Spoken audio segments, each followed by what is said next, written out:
이 시간 우리에게 주시는 하나님의 말씀 히브리서 12장 1절로 3절까지 말씀드리겠습니다. 히브리서 12장 1절로 3절 신약 366면 어간에 있습니다. 히브리서 12장 1절로 3절 말씀 우리 저와 여러분이 우리 교독으로 봉독하십니다. 이러므로 우리에게 구름같이 둘러싼 허다한 증인들이 있으니 모든 무거운 것과 얽매기 쉬운 죄를 벗어버리고 인내로서 우리 앞에 당한 경주를 하며 믿음의 주여 또 온전하게 하시는 이인 예수를 바라보자. 그는 그 앞에 있는 기쁨을 위하여 십자가를 참으사 부끄러움을 개의치 아니하시더니 하나님 보좌 우편에 앉으셨느니라. 함께 봉독합니다. 너희가 피곤하여 낙심하지 않게 하기 위하여 죄인들이 이같이 자기에게 거역한 일을 참으신 일을 생각하라. 아멘. 살아계신 하나님의 말씀입니다. 이 시간 우리 성가대 하나님께 귀한 영광의 찬송 올려드리겠습니다.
찬양곡 가사도 그렇지만 멜로디도 그렇고 참 은혜스러운 찬양 감사드립니다. 가사 중에 주의 은혜로운 잔치라고 하는 표현이 있는데 참 오늘 이 자리가 주님의 은혜로운 잔치가 되는 줄로 믿습니다. 하나님께서 귀한 잔치를 오늘 이 시간 베푸시고 모든 성도님들에게 풍성한 은혜를 베푸시는 오늘 복된 이 아침의 시간이 될 수 있기를 축복해 드립니다. 할렐루야. 아멘. 뭔가 기분이 나쁘신 분도 계신가 봐. 저를 보고 할렐루야 하면 아멘 한번 크게 한번 해봅시다. 할렐루야. 네, 감사합니다. 오늘은 믿음의 경주에서 승리하는 길이라고 하는 제목을 가지고 히브리서 본문을 가지고 함께 은혜를 나누기를 원합니다.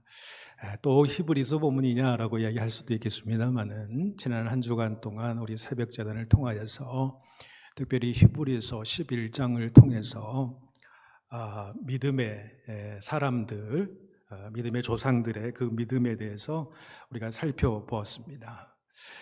지난 11장은 구약에 있는 위대한 믿음의 위인들이 우리와 똑같은 성정을 갖은 사람이고 그들의 삶 가운데 여러 가지 희로애락의 상황들 가운데서도 하나님을 향한 그 믿음을 가지고 승리한 인생을 각자의 인생 가운데서 또 형편 가운데 살아감을 우리가 보게 되었습니다.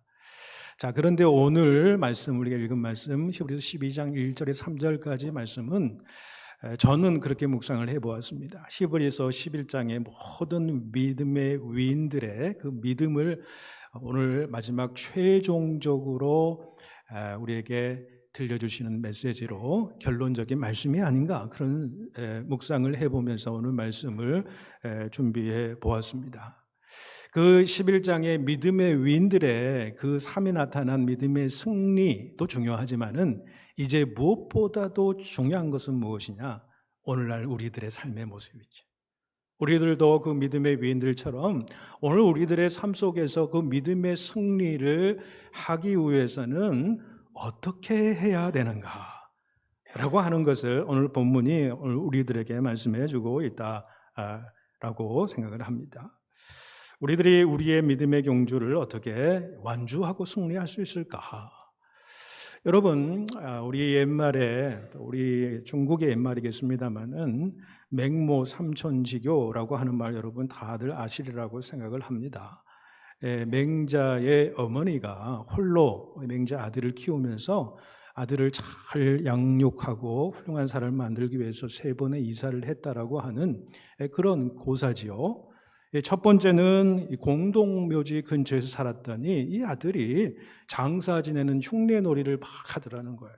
그래서 안 되게 싶어서 두 번째로 이사한 것이 장터였습니다.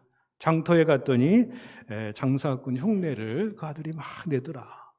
그래서 안 되겠다 싶어서 나중에 서당 옆으로 이사를 했더니 이 아들이 글방 학동들을 본받아서 이 글을 읽기 시작을 하더라라고 하는 그런 이야기입니다.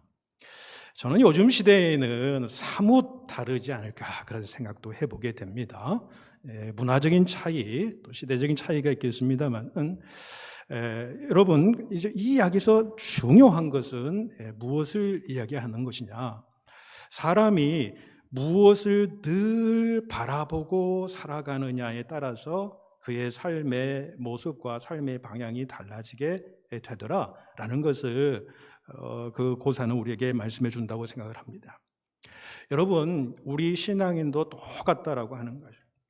우리가 무엇을 바라보면서 우리의 시선을 집중하며 살아가느냐에 따라서 우리의 신앙의 여정에도 큰 차이를 드러내게 되더라. 우리의 삶이 달라지게 되더라라고 하는 사실을 오늘 본문이 말씀해 주고 있다고 생각합니다. 우리가 믿음의 경주에서 승리할 수 있는 길은 우리의 시선을 어디를 향하고 있느냐라고 하는 그 질문에 대한 답에 있다고 봅니다. 오늘 본문 2절에 앞에 나와 있는 부분만 함께 같이 읽겠습니다. 믿음의 주여 또 온전하게 하시는 이인 예수를 바라보자. 그렇게 이야기를 합니다. 예수를 바라보자. 그 예수는 우리를 온전하게 하시는 분이다. 그 예수에게 시선을 고정하라라고 합니다. 그리고 무엇을 얘기합니까? 오늘은 우리 믿음의 여정을 믿음의 경주하는 것에 비유하고 있다라는 거죠. 그래서 우리의 시선을 고정하는 거하고 우리 인생의 신앙의 믿음의 이 경주하는 일과 시선을 집중하는 것은 여러분 큰 밀접한 연관관계가 있다라고 생각을 합니다. 우리가 경주를 한다라고 한다는 의미는 뭐냐면 우리의 신앙의 최후의 승리를 위해서 중요한 것은 경주자처럼 저 목적지를 향해서 흔들리지 아니하도록 눈을 그 목적지의 시선을 고정하고 나아가는 그 삶을 이야기하는 것이겠죠. 여러분, 우리들이 TV 화면으로도 이렇게 봐서 참 놀라운 장면들이 참 많습니다만은 운동 경기나 또는 여러 가지 발레 하시는 분들 보시면은 그 회전을 하잖아요. 남자나 여자나 그 제자리에서 이게 회전을 하게 되는데 그 수많은 회전 가운데서도 이 균형을 잃지 않는 그런 모습을 보게 되더라라고 하는 거예요. 또 더더욱 여러분 피겨 스케이팅 가운데 보면 그 얼음 위에서 날카로운 신발을 신고서는 스핀이라고 하죠. 높이 뛰어가지고 뭐 2바퀴 반, 3바퀴, 3바퀴 반 이렇게 스핀이 엄청난 속도로 돌지 않습니까? 엄청난 속도로 돌아서 내릴 때에 순간 0점 몇몇 초의 차이도 오차 없이 딱 착지해서 그 다음 동작으로 딱 연결을 시켜야 관점이 없고 또 기술 점수도 높은 것이죠. 그런데 여러분 생각해 보십시오. 우리가 무슨 게임을 할 때 보면은 코끼리 코 해가지고 한 10바퀴만 돌리고 목적지를 향해 가라 그러면 참 과감이지 않습니까? 이곳 갔다가 저곳 갔다가. 그런데 그 운동선수들은 그렇지 않다라는 거예요. 그렇게 회전을 빨리 하면서도 순간적으로 굉장히 빨리 하잖아요. 그러면서도 넘어지지 않고 균형을 딱 잡고 그 다음 동작으로 이어간다. 참 놀라운 일이에요. 근데 그 비밀이 있어요. 회전을 아무리 빨리 한다고 해도 이건 훈련에 따라 달라질 수 있겠습니다만은 그 회전할 때에 그 고정된 곳에 그 시선을 집중하는 훈련이 된다 그러면 어지러움이 덜할 수도 있고 어지러움이 없을 수도 있다라고 한다는 그런 사실이죠. 그러니까 돌면서도 한 곳, 고착된 한 곳을 집중해서 바라보고 눈을 시선을 거기다가 바라보면 그렇게 순간적으로 빨리 돌아도 균형을 잃지 않게 되더라라고 하는 사실을 보게 됩니다. 여러분이 이 사실 또한 우리들에게, 우리 신앙인들에게 중요한 관점을 준다고 생각을 합니다. 사실은 운동 경기나 이런 것보다 우리 영적 전투의 현장에서 이러한 일들이 다 일어난다고 생각해요. 우리들이 부지부식간에 우리가 알지도 못하게 우리는 이 영적 전투의 현장에서 우리 시선이 분산됨으로 말미암아 균형 감각을 잃어버리고 신앙을 저버리게 되고 멀어지게 되는 경우도 얼마나 많은지 몰라요. 이 영적 전투의 우리 현장에서 우리가 신앙의 경주 이 여정에서 우리가 정말로 눈을 감지하고 고정돼서 바라보아야 될 그 존재가 뭐냐? 바로 예수 그리스도라는 거예요. 우리의 시선을 예수 그리스도에게 집중하자라는 거예요. 영어에서 보면은 예수를 바라보자라는 것을 뭐라고 그랬냐면 Let us fix our eyes on Jesus 이렇게 표현해요. 우리의 아이를 on Jesus에게 딱 달라붙어서 픽스시키라는 거예요. 고정시킨다는 거예요.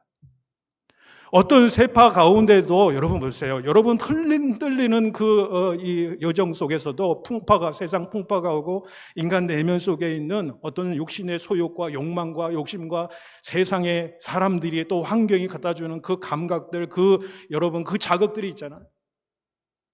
그 자극들에 의해서 우리 시선이 분산되지 않고 예수 그리스도에 집중되면 그 아무리 옆에서 분산된 그 자극을 준다고 하더라도 우리 넘어지지 않는 균형 감각을 딱 잡을 수 있는 게 뭐냐? 우리의 시선이 어떤 순간에도 예수 그리스도를 향해서 고정되어 있는가? 여러분 이것이 우리의 신앙의 여정에서 승리할 수 있는 길이다 라고 하는 사실을 우리에게 말씀해 주고 있는 것이지요. 여러분 이 사실은 우리 베드로의 삶을 통해서도 그대로 드러납니다.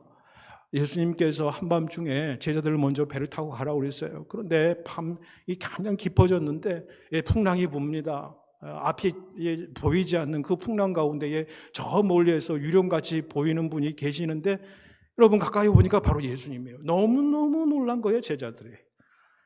그 가운데에 이 베드로가 그 예수님한테 내가 명하여 당신같이 내가 걸어갈 수 있겠습니까? 라니 예수님이 명하니 베드로도 참 믿음이 좋아요.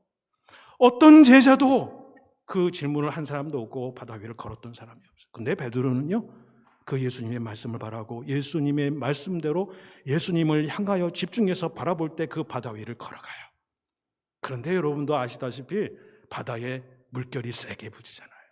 바람이 세게 부딪히고 풍랑이 일게 되니까 순간 풍랑과 바람과 물결에 시선을 두니까 물속에 싹 빠져버리잖아요. 여러분, 인생의 풍랑과 바다 속에서 예수 그리스도를 온전히 집중하고 바라보면은 두려움이 사라지게 되더라라고 하는 사실이죠. 우리의 시선이 그만큼 중요하다라고 하는 사실을 보여요. 여러분, 어떤 상황 속에서도 예수님을 향한 시선을 놓지 않는다라고 한다면 여러분, 우리의 삶의 문제는 여전히 우리의 문제이지만 그 문제가 점점 작아져 보여요. 그런데 우리의 상황만 보고 우리 문제만 계속 보고 예수가 보이지 않잖아요. 그러면 그 문제가 더더욱 커져 보인다는 거예요. 여러분, 이것이 바로 우리의 시선을 예수 그리스도께 집중할 때에 우리는 믿음의 여정에서 승리할 수 있다라고 하는 사실을 우리에게 말씀해 주는 것이라고 봅니다. 그런데 오늘 말씀에서는요, 우리가 예수를 바라보는데, 우리가 신앙의 경주를 해가는 데에 우리를 끌어내리는, 방해하는 두 가지의 큰 방해 요소들이 있다, 그렇게 말씀하고 있습니다. 자, 본문 1절입니다. 우리 화면에 나온 대로, 자, 화면에 띄워주시고 본문 1절 안 나옵니까? 본문 1절, 본문 1절 우리가 한번 같이, 본문 1절입니다. 1절. 자, 나온 대로 본문 1절 우리 함께 읽겠습니다. 시작. 모든 무거운 것과 얽매기 쉬운 죄를 벗어버리고 인내로서 우리 앞에 당한 경주를 하며, 그랬습니다. 우리의 인생의 경주, 신앙의 경주 가운데에 우리를 신앙의 여정에서 벗어나게 하고 우리를 끌어내게 하는 것이 두 가지가 있다는 거예요. 무거운 짐이라는 거예요. 무거운 것. 두 번째는 얽매기 쉬운 죄. 그것이 우리의 신앙의 경주를 잘못하게 하더라라는 거예요. 여러분, 운동선수들 보면, 특별히 우리 달리기 선수들, 육상 선수들을 보게 되면요, 여러분, 거추장스럽고 무거운 것들을 몸에 지니고 그 운동 경기에 임한 사람 한 사람도 없습니다. 그 옷도 보면 말이죠, 가장 공기 저항을 적게 받을 수 있을 그 옷을 그렇게 스포츠 과학에서 또 연구해서 또 그런 옷들이 계속 발전해 나가잖아요. 그런 옷을 입게 됩니다. 머리도 긴 사람은 아예 머리를 밀기도 하고 머리를 질끈 이렇게 감아 매기도 하고요. 또 여러분, 달리기 선수 가운데에 여러분 무거운 것들을 몸에 지닌 사람들이 있습니까? 배가 이렇게 나와가지고 100m 경기 달리는 그런 사람들을 보았습니까? 그러니까 무거운 것들은 모두 내려놓는 게 경주자입니다. 근데 무거운 것들이 우리가 경주를 못하게끔 자꾸 끌어내리는 것들이 뭐냐면 무거운 것들이라는 거예요. 여러분, 우리의 신앙의 여정에서 무거운 것들은 무엇일까요? 무거운 것들은 우리가 신앙의 여정을 가는데 자꾸 우리 자신을 끌어내리는 것들을 의미해요. 끌어내리는 것들을 의미합니다. 여러분, 베드로전서 2장 11절에서는 이렇게 이것을 표현합니다. 사랑하는 자들아, 너희를 구원하노니 영혼을 거슬러 싸우는 육체의 정욕을 제어하라 그랬어요. 그러니까 영혼을 거슬러 싸우는 거예요. 우리 영혼이 잘 되는 것을 막는 거예요. 끌어내리는 거예요. 거슬러 싸우는 게 뭐예요? 육체의 정욕이다. 육체의 정욕은 우리에게 무거운 것들이에요 라고 볼 수가 있는 것입니다. 여러분, 우리가 하나님 앞에 온전히 나아가게 하는 데에 방해되는 그 육체적인 것, 육적인 것, 무거운 짐들, 그것들을 여러분 뭐라고 이야기합니까? 여러분, 사도 요한은 요한 1서에서 보면 그게 육신의 정욕이다, 그렇게 이야기해요. 안목의 정욕이다, 이생의 자랑이다, 그렇게 이야기하지 않습니까? 여러분, 대부분 우리가 신앙 여정에서 우리가 넘어지게 되고 우리를 질질 끌어당기는 것들이 여러분 무엇입니까? 육신의 정욕 아닙니까? 보암직도 하고 먹음직도 하는 것에 사람들이 다 넘어가더라는 거예요. 이생의 자랑, 탐스럽게 해서 지혜롭게 해서 뭔가 이 세상 가운데서 자랑할 만한 모든 것을 향해서 나아가는 그런 삶의 모습들, 그 이생의 자랑들을 향해서 육신의 정욕과 안목의 정욕, 눈에 보이는 것들을 향해서 나아가는 그 삶을 통해서 여러분 어떻게 됩니까? 그것들이 우리 자신들을, 우리의 영혼이 잘됨을, 우리의 믿음의 여정을 가는 데에 방해하는 요소들이 거기에 있다라고 하는 사실을 보게 됩니다. 그래서 요한일서 2장 17절에는 이 세상도 그 정욕도 지나가되 오직 하나님의 뜻을 행하는 자는 영원히 거하느니라, 그렇게 말씀하신 것이죠. 여러분, 이 이야기가 우리 아브라함의 조카 룻을 통해서 또 우리에게 말씀해 주고 있다고 생각을 합니다. 여러분, 아브라함의 조카 룻을 생각해 보십시오. 이 룻은요, 아브라함의 모든 여정에서 함께한 사람이에요. 하나님께서 아브라함을 통해서 언약하시고, 또 그 가나안 땅에서 하나님께서 그 아브라함을 축복해 주시고, 또 그 아들, 그 없는 것 같은 것을 있게 만드시는 그 하나님의 놀라운 역사가 아브라함을 통해서 이루어지는 것을 목도한 사람이었어요. 아브라함의 여정과 함께한 사람이었어요. 아브라함은 무엇보다도 내가 내게 지시할 그 땅, 그 약속의 땅을 갔으나 약속의 땅을 받지 못하는 삶을 살아도 하나님의 언약의 말씀을 끝까지 붙들었던 사람이었으며, 그 모든 삶을 바라봤던 것이 바로 롯이었습니다.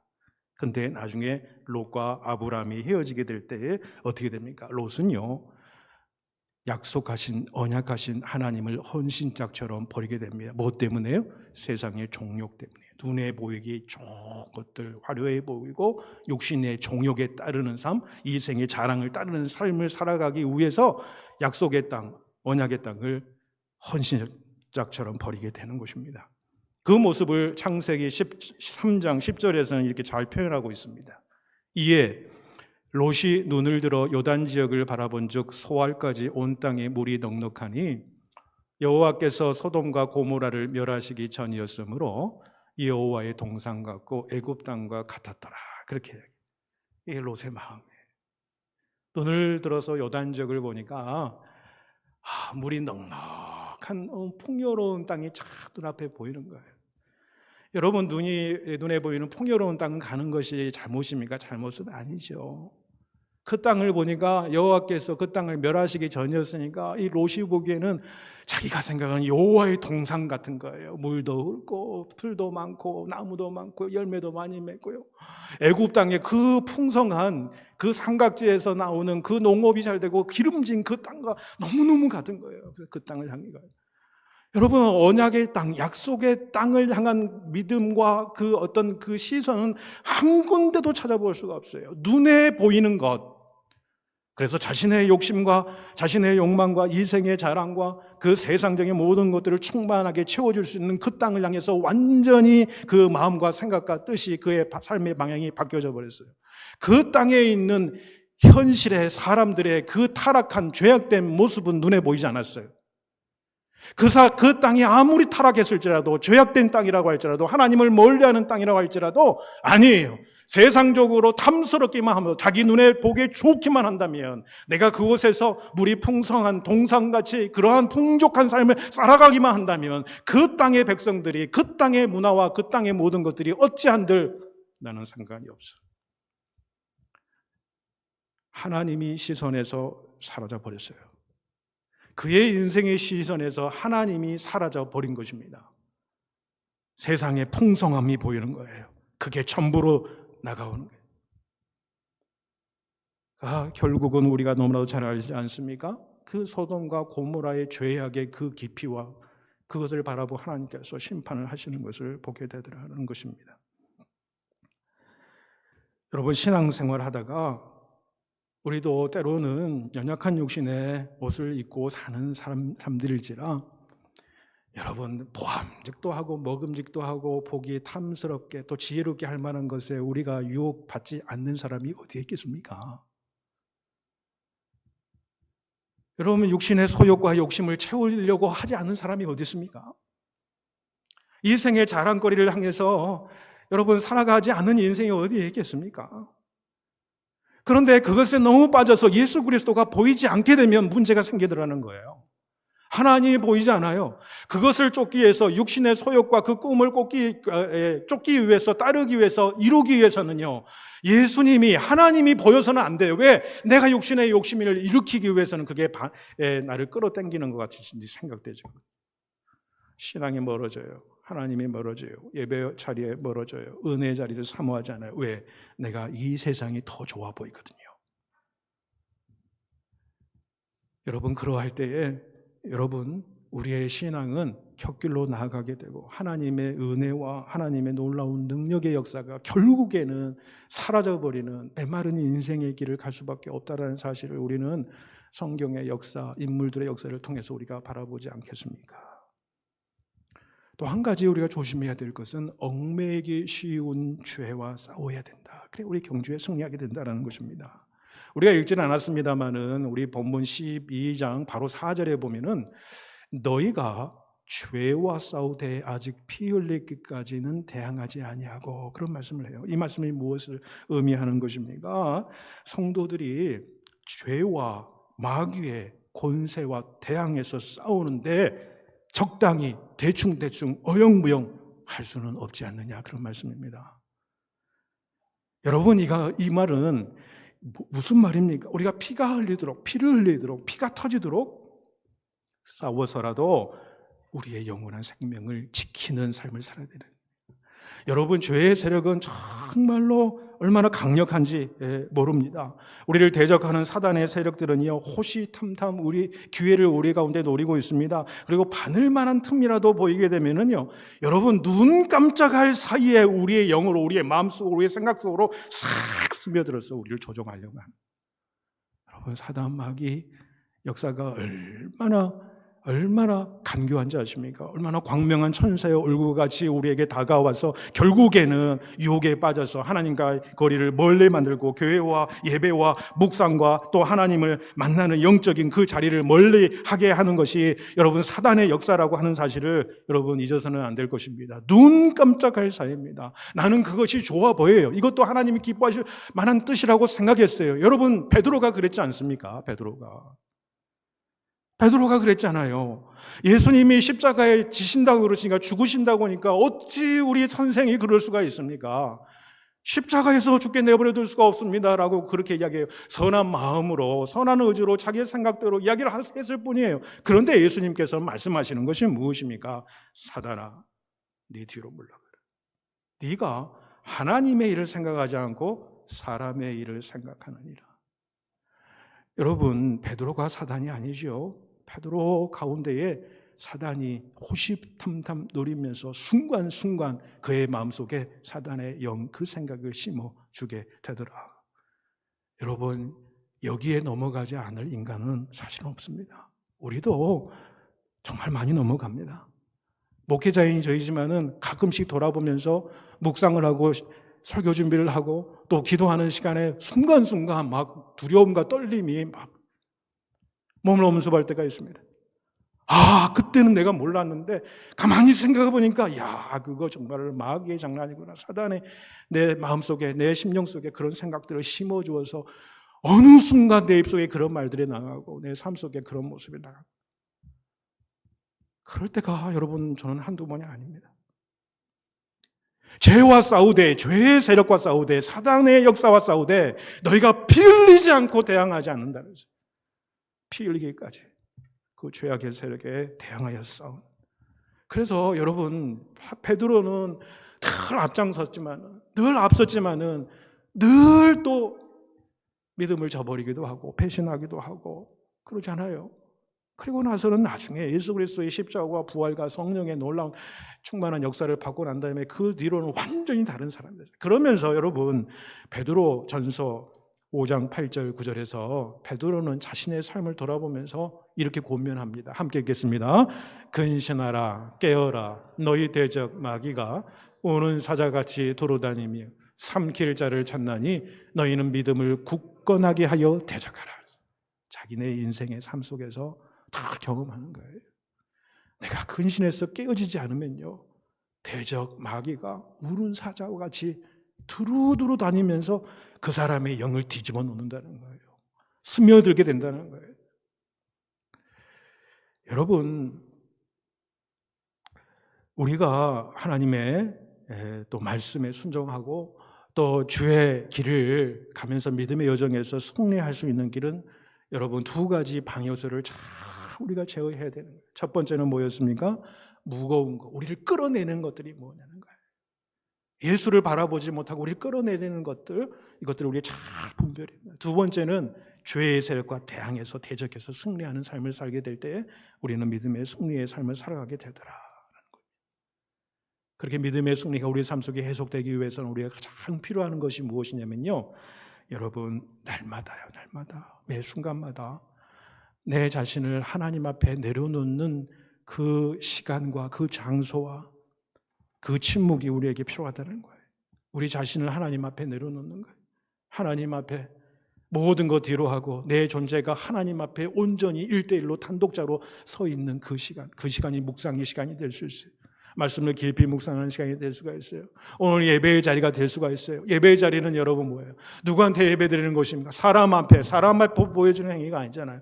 오직 살아계신 하나님 앞에 우리 자신의 모든 것들을 다 내려놓고 오직 하나님만을 온전히 바라보고 그 하나님의 은혜를 사모하는 그 자리가, 그 축복의 자리가 은혜의 자리, 예배자의 자리잖아요.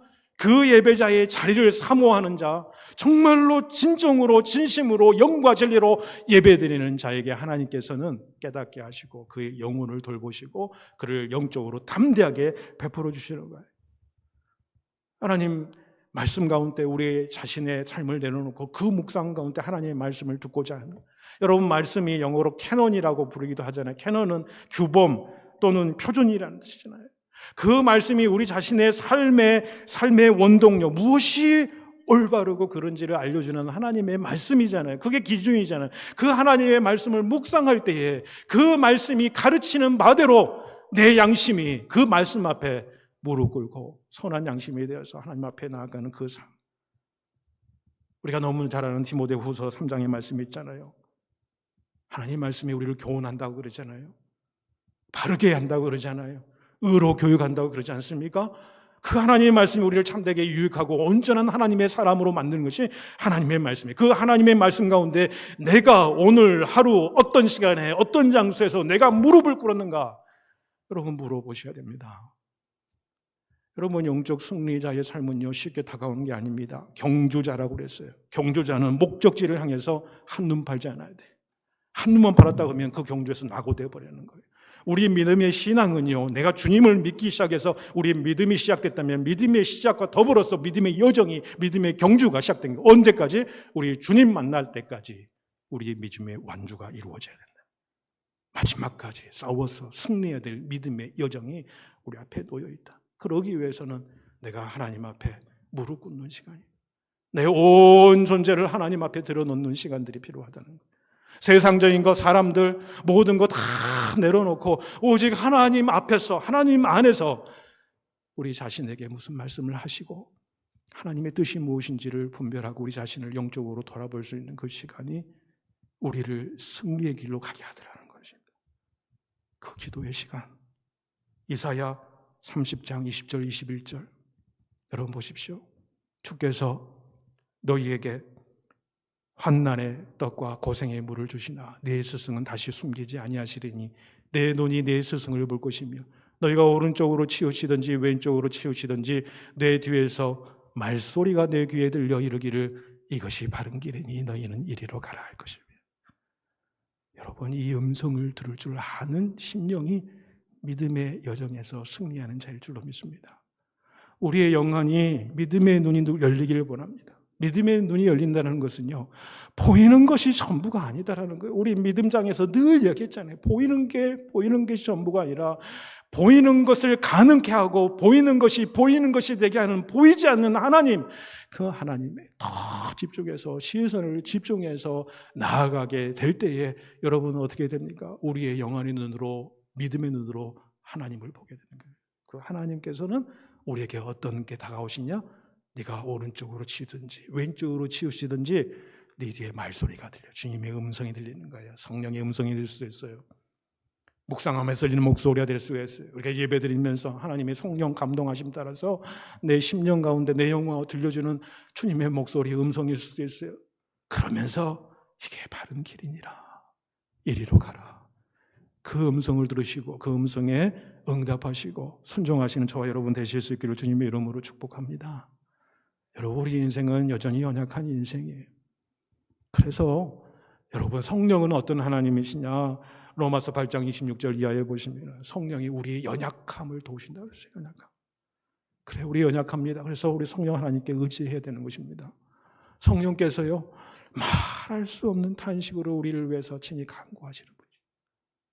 성령이 하나님의 뜻대로 성도를 위해 간구하시는 그 성령 하나님께 더 다가가시고, 또 여러분 에베소서 6장 18절에 여러분 사도 바울이 권면합니다. 모든 기도와 간구를 하되 항상 성령 안에서 기도하고 이를 위하여 깨어 구하기를 항상 힘쓰며 여러 성도를 위하여 구하라. 성령 안에서 기도하십시오. 그게 하나님의 인도하심을 받는 길입니다. 어찌 우리가 세상의 그 유혹을 이겨낼 수 있습니까? 세상의 풍파와 세상의 그 흐름들을 우리가 능히 이겨낼 수 있는 능력이 우리 가운데 있습니까? 아니요, 없습니다. 사단 마귀의 세력들을 우리가 능히 대적해서 승리할 수 있는 그 능력이 우리 자신 가운데 있습니까? 우리 자신의 힘과 능력으로 사단을 대적해서 승리할 수 있습니까? 천만의 말씀이라는 거예요. 하나님이 내 안에 계시고 하나님을 묵상함이, 그리스도의 말씀을 묵상함이, 그 말씀이 생명력으로 내 안에 역사할 때 말씀이 승리하게 하는 것입니다. 내가 하나님 앞에 내 존재 다 내려놓고 주님 품 안에 안겨서 기도하는 그 시간에, 그 하나님 품 안에 있을 때에 그 하나님의 능력으로 그 모든 것들을 감당해내는 것이다라는 거예요. 성령 안에서 기도로 여러분 믿음의 여정에서 모두 승리하시는, 그래서 아름다운 여러분 열매들을 많이 맺혀주시기를 바랍니다. 마지막으로 역대하 16장 9절에 이런 말씀이 있어요. 함께 읽겠습니다. 여호와의 눈은 온 땅을 두루 감찰하사 전심으로 자기에게 향하는 자들을 위하여 능력을 베푸시다. 하나님은 천지 만물을 창조하시고 유지하시고 섭리하시고 늘 감찰하시는 하나님이에요. 하나님은 여러분의 인생의 모든 여정을 바라보신다. 우리보다 우리를 더 잘 아시는 그 하나님께서 우리의 인생의 여정의 모든 부분들을 바라보신다. 그 세상, 그 수많은 사람들, 수많은 인류의 역사들, 수많은 자연과 우주의 역사들 하나님이 섭리하시면서 쭉 돌아보시면서 감찰하시면서 그 인생들을 바라보시면서 어떻게 해요? 전심으로 자기에게 향하는 자들을 위하여 능력을 베푸신다. 하나님이 두루두루 감찰해 보시는데 어느 영혼이 정말로 하나님을 향하여 전심전력으로 시선을 집중해서 바라보고 은혜를 사모하는 자의 심령으로 나아가느냐, 하나님은 그 자를 아신다는 거예요. 찾아가신다. 그 자에게 능력을 베푸신다. 그런 말씀입니다. 믿음의 길을 가는 것이 우리가 승리하는 길입니다. 주 예수 그리스도가 그 어떤 것보다 더 커져 보여요. 우리의 문제보다, 우리의 상황보다, 우리의 모든 내가 사랑하는 것보다 더 커 보이고 더 사랑스러운 존재이고 내 인생의 그 무엇보다도 우선순위가 되고 제일로 중요한 자로 우리가 섬겨나갈 때 그 주님께서 우리의 삶을 이끌어 가시고 더 풍성한 것들로 인도하여 주신다는 거예요. 다윗이 시편 16편에서 고백합니다. 하나님을 항상 내 앞에 모신다고 그랬어요. 그런데 그 하나님은 어떤 하나님이냐? 내가 항상 하나님을 앞에 모실 때 그 하나님은 어때요? 내 오른쪽에 계심으로 내가 흔들리지 아니하리라. 여러분, 하나님 앞에 모시는 삶, 예수 그리스도의 시선을 고정하는 삶, 그래서 그분의 영광과 그분의 말씀과 그분의 음성과 그분의 은혜를 사모하는 심령으로 나가는 심령 가운데는요, 하나님의 임재의 놀라운 영광이 임하는 거예요. 오른쪽에 계신다 그러잖아요. 동행해 주시고 하나님의 임재의 놀라운 체험을 하게 하시고 오른손은 능력을 여기면 능력으로 역사하시는, 그런 믿음으로 올 가을에도 참 풍성한 열매들을 많이 맺혀가시는 여러분과 또 저 우리 교회가 될 수 있기를 축복해 드립니다. 기도드리겠습니다. 사랑의 하나님, 믿음의 경주길에서 우리의 시선을 오직 주님만을 향하여 달려가기를 원합니다. 말씀과 기도의 능력으로 믿음의 경주를 끝까지 인내하며 질주하기를 원합니다. 성령의 인도하시며 우리 자신들을 맡기며 담대함으로 나아감으로 풍성한 열매, 이 새로운 계절에 맺게 하여 주시옵소서. 우리 주님 예수님의 이름으로 기도 올리옵나이다.